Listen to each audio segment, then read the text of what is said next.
आदरणीय स्वामी धर्म वल्लभ दास जी, सभी सम्मानित संतगण, गोविंद काका जी, प्रफुल्ल भाई पानसेरिया, राकेश भाई दुधात, इस नगर के बहुत सम्मानित और प्रतिष्ठित सभी आदरणीय बंधुगण और ममतामयी मातृशक्ति, आज निस्संदेह एक व्यथा और बहुत ही दुखद समय में मानता हूं। भाई राकेश दुधात, गुरुकुलीय परंपरा से उनका जीवन चला, सात्विकता की प्रतिमूर्ति। जब भी उनसे मिलना होता था तो लगभग घनश्याम भाई उनके साथ ही रहते थे, जैसे सगे भाई बंधुओं का आपसी व्यवहार रहता है, उसी रूप में सदा मैंने उनको देखा। और प्रथम एक ऐसा बालक जिसके बारे में पूज्य स्वामी जी ने बताया कि अबोध अवस्था केवल माता पिता के घर में व्यतीत हुई और उसके बाद वो गुरुकुल में चला गया। 15 साल की आयु क्या होती है? जिंदगी का पहला पड़ाव है। इतनी छोटी आयु में बालक तपस्वी संतों के चरणों में रहा, भगवान की भक्ति में समय बीता, अपनी विद्या को आगे बढ़ा रहा था। कितना स्वस्थ और कितना सुंदर, उसको देखकर मन स्वतः ही प्रफुल्लित होता था। जीवन में कभी हम कल्पना भी नहीं कर सकते कि ऐसे सुंदर स्वस्थ बालक, ऐसे धार्मिक विचारों का, प्रभु चरणों में जिसका समय व्यतीत हुआ, अचानक वो हमसे छिन जाएगा। जीवन में भाई और बहनों, इससे बड़े दुख अन्य कोई होता नहीं। ये बहुत दुख की घड़ी होती है जब पिता को बेटे की अर्थी उठानी पड़ती है। इससे बड़ा दुख जीवन में कुछ दूसरा है नहीं। लेकिन ये संतगण, हम सभी इस परिवार के इस दुख को इस प्रकार की संवेदना के साथ बढ़ाएंगे तो कोई रास्ता बनने वाला नहीं है। यह दुख की घड़ी केवल और केवल विवेक, समझदारी और सूझबूझ से कट पाएगी। प्रथम की मां को मैंने देखा, बहुत दुखी है। मां का हृदय तो संतान के प्रति सर्वाधिक संवेदनशील होता है। उनकी वो अवस्था एक स्वाभाविक है। लेकिन मैं चर्चा कर रहा था कि यहां आकर ऐसी घड़ी में आदमी बेबस हो जाता है। न चाहते भी भगवान की इच्छा के सामने घुटने टेकने पड़ते। ना या धन काम आता, ना या पद काम आता, ना प्रतिष्ठा काम आती। इस जगह पर आकर आदमी निढाल हो जाता है और भगवान की इच्छा के सामने अपनी इच्छा को दमन करना ही पड़ता है। ये जो घटना है, इसके लिए मैं और आप बहुत उपदेश देंगे, मैं भी दूंगा, स्वामी जी ने भी दिए, पहले भी दिए, और वही सत्य है। सत्य भी वही है। लेकिन जिस परिवार के ऊपर ऐसा दुख पड़ता है, उस कष्ट को वो जितना समझता, मैं और आप नहीं समझ सकते। लेकिन फिर वही बात आती है कि जाने वाले के लिए सारी दुनिया भी बैठ के रोने लगे, इस आशा के साथ कि वो वापस आ जाएगा। सब कुछ करने के बाद भी वो अवस्था में वापस शरीर नहीं आ पाता।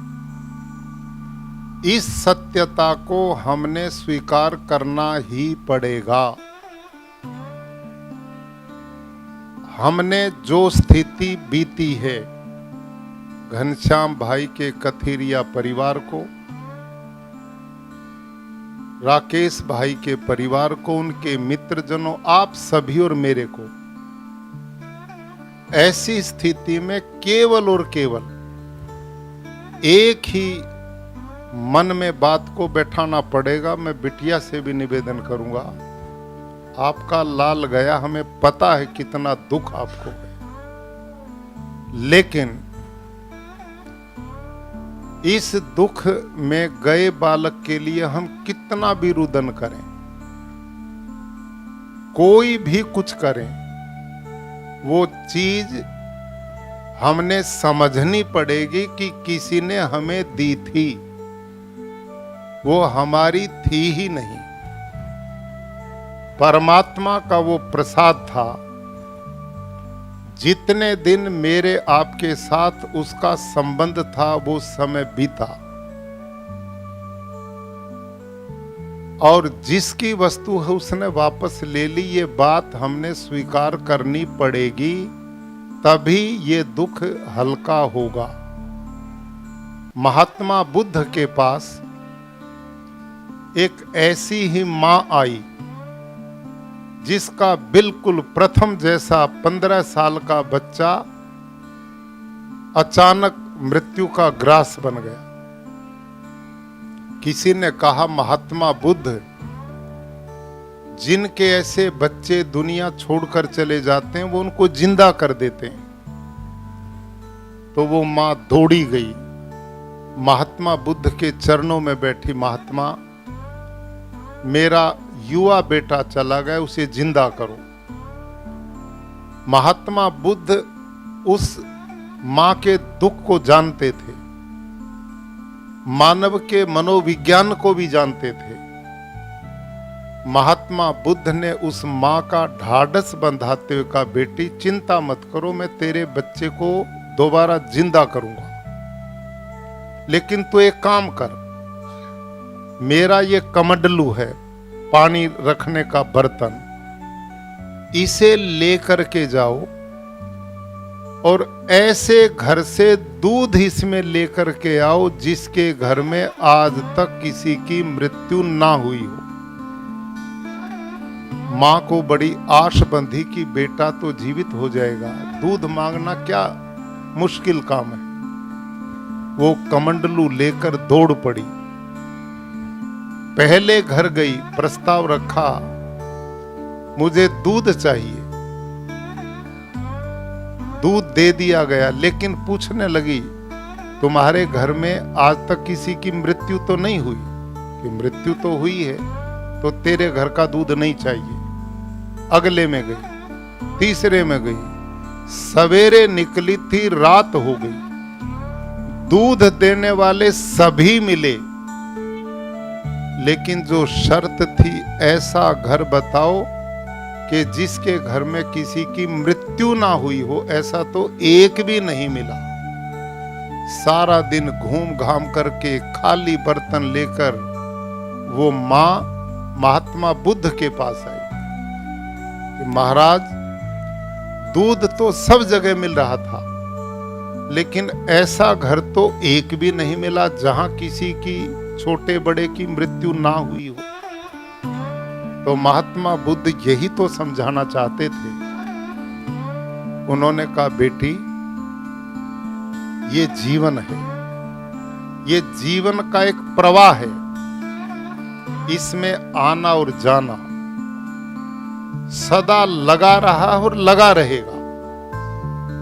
किसी का नंबर पहले आ जाता, किसी का बाद में आ जाता है। लेकिन यहां स्थायी टिकाऊ कोई नहीं। केवल समय बलवान है बिटिया, धैर्य धारण करो। ज्यों-ज्यों समय बीतेगा त्यों ये दुख का पहाड़ कमजोर पड़ता जाएगा। ज्यों-ज्यों समय बीतेगा ये दुख की घड़ियां कमजोर पड़ती जाएंगी और फिर रास्ता भगवान वैसा ही कोई निकालेंगे और रास्ता तेरा बन जाएगा। तो भाई और बहन और मातृशक्ति,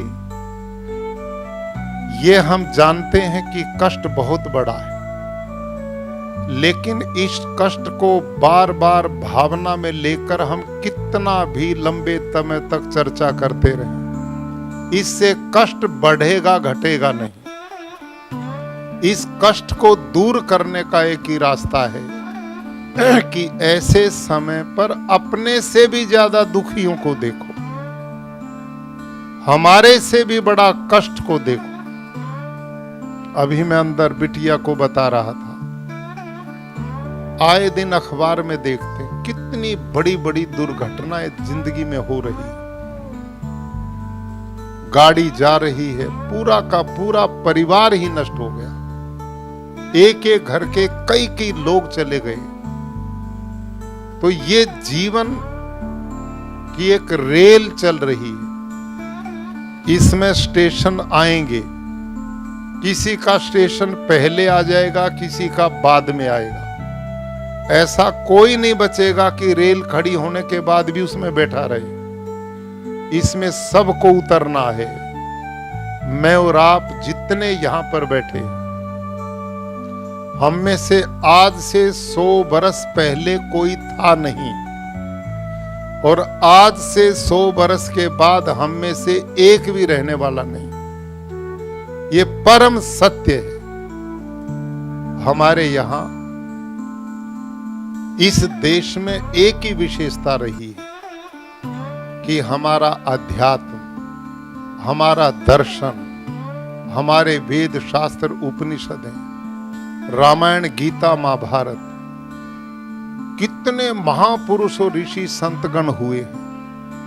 उन्होंने इस मृत्यु और जीवन के रहस्य को पहाड़ों की कंदराओं में बैठ करके, जंगलों के झोंपड़ों में बैठकर बहुत गंभीरता से चिंतन किया कि ये जीवन है क्या और ये मृत्यु क्या है। अब जितने हम जी रहे हैं, हमने तो ये जीवन देखा है। मृत्यु क्या है ये तो जो गए वो आपस आकर के बताते नहीं मृत्यु क्या है। लेकिन ऋषियों ने भौतिक भले ही बहुत बड़े हवाई जहाज और विकास के काम उस ढंग के ना किए हों, लेकिन आत्मा, परमात्मा, मृत्यु, जीवन का उद्देश्य, इस पर बहुत चिंतन किया और इसके रहस्य को जाना। और उन्होंने कहा, हम दुनिया के लोग